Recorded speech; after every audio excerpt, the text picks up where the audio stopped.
So David, you're a surveyor. Yes. Yes, and your job is basically to act on behalf of the buyer, not the vendor. So if I'm buying a property, I should instruct you and I should ask you to come and check out a property before I exchange to make sure I'm paying the right price, or to see if there's anything I should worry about. Yes. Yeah. So the problem is though, normally what happens is either nobody ever calls you to get it done because they kind of look around and we're in what looks like a very nice kitchen here with nothing particularly wrong with it, so I think, well, I don't need to get a surveyor in. Or the case that I ring you up, you go around and have a look at it, and I get what I think is quite a technical report back that I kind of don't really understand. So rather than sort of doing it that way, I thought it would be quite useful for you to come in and for us to chat about what is it you do. So pretend I'm the buyer, you've walked in here, this looks all right. How do you see this from a surveyor's perspective? How do you see this room? What would you look for? Okay. Well, I'm walking into the room, and the way I approach the inspection is to start at the top. Right. Okay. So I'm looking at the ceiling first. Yeah. Here we can see what looks to be an original ceiling. Yeah. With the exposed supporting beams. Okay, because this is kind of 200-year-old cottage, so. Yeah. So that's all in keeping to what we would expect to find. Yeah. I can see right away we've got at least one broken beam there. Right, okay, yeah. But on the other side of there, it has been braced with a metal brace. That's in place. It hasn't moved since that time. It looks to have been painted some time ago. There's no evidence that we've got a recent, that this fracture's occurred recently. Okay. I don't think it's a progressive issue. Okay, what does progressive mean in buyer's terms? So, you're saying, right, there has been a problem, but it looks like they fixed it correctly? It looks as though it's been fixed and that its structure is sound now and won't get any worse. Okay, so if I sort of said, so I can send, if I had 2 bouncing kids upstairs, is that the room I should be putting them on? Probably not ideal. Right, okay. The next thing to point out is that these beams are here primarily to hold the floor up above rather than to support the ceiling. Okay. So if we think of the ceiling as infilled panels, right. These beams holding up the floor above, the next thing to do is to go up there and have a look. We'll be expecting that floor to be bowed slightly to match that, and if it isn't, that means it's being repaired and something might have been covered up. So that's a trail to start to follow. Maybe pull back the carpet, start and find out what's happened, question the vendor about that. Right. And see that maybe through. they put something on too heavy, or would that be a problem? Maybe right, it could be that. More likely that's a point where there's a knot or some other, if you like, structural failing in that particular timber, and it's gone over time. Okay. But would that mean it needs replacing? I wouldn't have said so. It's been braced. Right. Okay. It hasn't moved recently. I would say there's no disruption in the paint surface or anything like that. So provided we don't go upstairs and find that the floor's really uneven and very springy, I would be happy to advise the purchaser to proceed, but make them aware of it.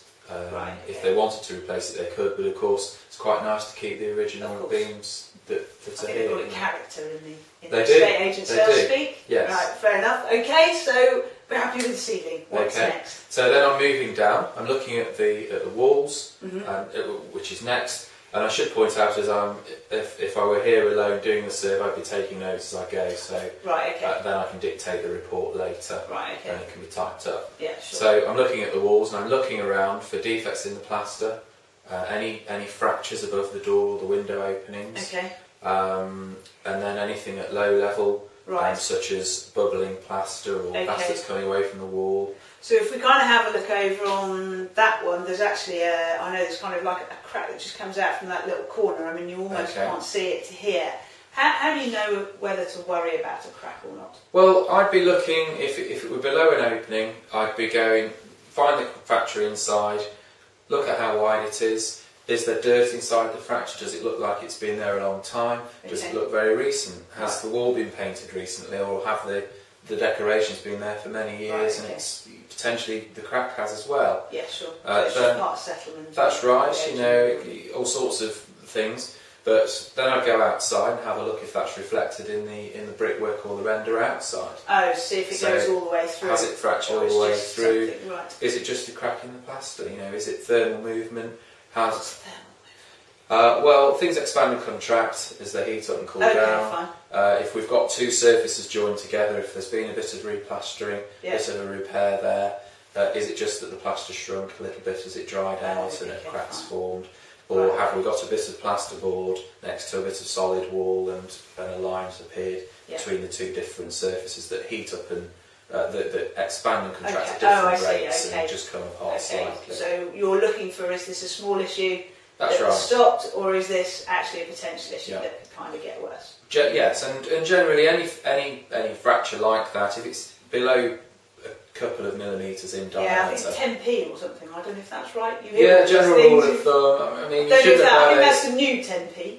Yes, it would be a new 10p. You'd struggle to find an old one. Yeah, you would actually. But you know, anything less than a couple of millimetres normally isn't a huge issue. Right. But if we start to see that reflected outside, then it's all about, for the surveyor, it's all about following the trail.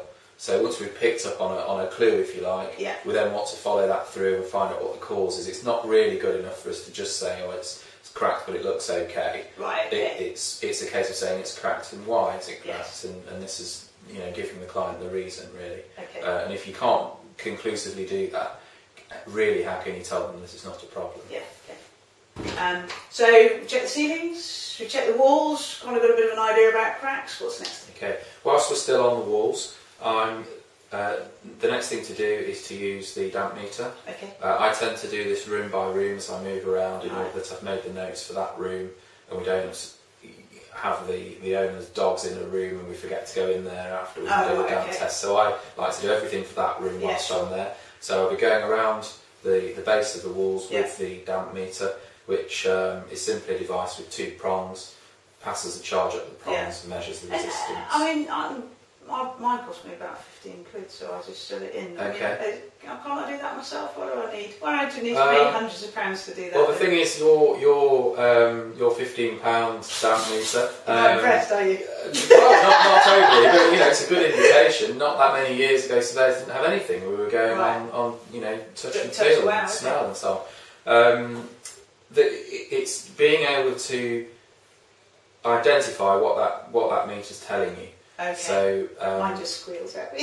Yes, and just to find that it's something setting it off. Right. Now we could have a foil-backed wallpaper that's setting it off. Okay. You know, we could be pressing it into a damp surface that somebody at charge just spilled a drink over. So it's all about understanding what that thing's telling you. I suppose it's not just shoving it in the wall, it's about understanding the questions to ask, as you said earlier, to identify whether that problem is an issue for a buyer or not. Yeah, absolutely that. Okay. We've got sort of two potential issues. Is it rising dampness? Is it penetrating dampness? Right, okay. If there is a genuine problem. Yeah.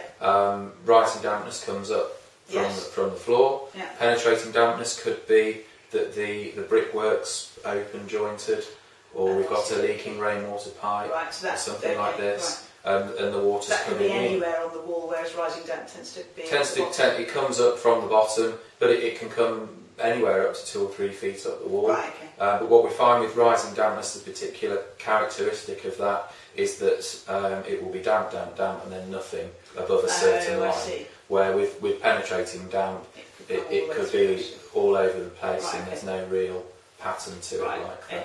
Okay. So check the damp. What's next? Okay. Moving down onto the floor next. This is what, tiled floor on concrete? Or? Tiled floor, probably. Yes, over concrete. I should imagine. So it's been replaced. We're essentially moving around the room. Does the floor seem level? Using a spirit level if necessary. Yeah. Some surveyors like to use a marble or something similar and place it in the middle of the floor, see if it rolls away. Right.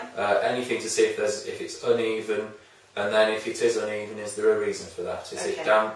Have we got a structural problem? Okay. Or something more serious? Sure, because I think that's what a lot of people don't understand. You're not just looking at the building, which is what we can all see. Actually, what it's built on. That's right. And the earth underneath it is quite important, and often an area might be clay. I don't know what the other ones are. Clay is my normal one, but that can really affect. Yeah, and where we are today, we've got a clay subsoil. That's particularly susceptible to problems relating to clay when it dries out, shrinks massively. Yes, that's right. And then we have have problems with movement. So Yeah. there's a long dry summer some years ago now, sort of 2003. Yeah.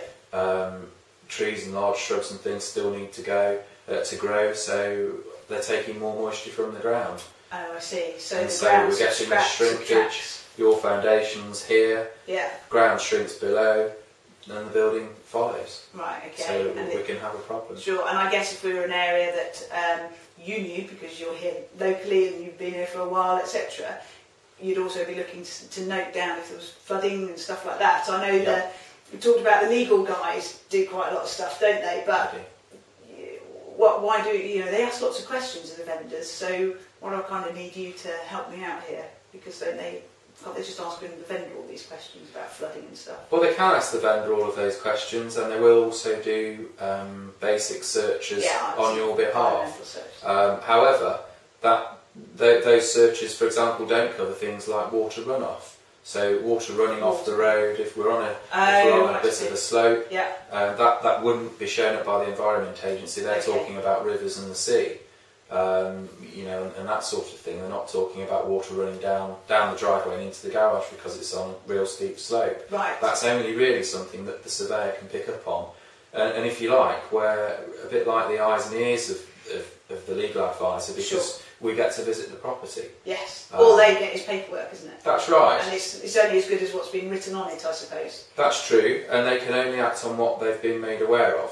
So if the legal advisor doesn't know that a wall's been removed, or that a new opening's been made for a patio door or into a conservatory or something like this, then they wouldn't know to check that there was a building regulation application made, and that was all followed through with all the necessary certification.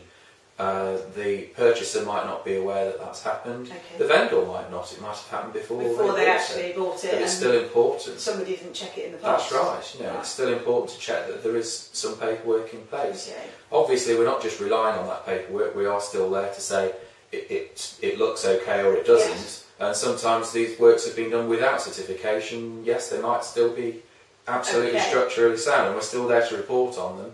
But there is still a requirement to have that paperwork in. And I guess even if you're buying it, it's not, if something should have been done and it wasn't, then it's important to get the seller to do that now, because otherwise you might have to pay for that as a buyer, and of course you act purely on behalf of the buyer, don't you? That's right. I'm here to assist the buyer in making an informed purchase. So they've made their offer and that's been accepted, and that's usually based on the facts as they see them at the time they make the offer. So if they didn't know there was some damp, and they didn't know there was a problem with a lintel and this and that, they wouldn't have been in the loft and seen a bit of woodworm. They didn't make that offer in the knowledge of those things. So they might want to choose to renegotiate, or they might not. They might just be happy to know about them and to deal with them.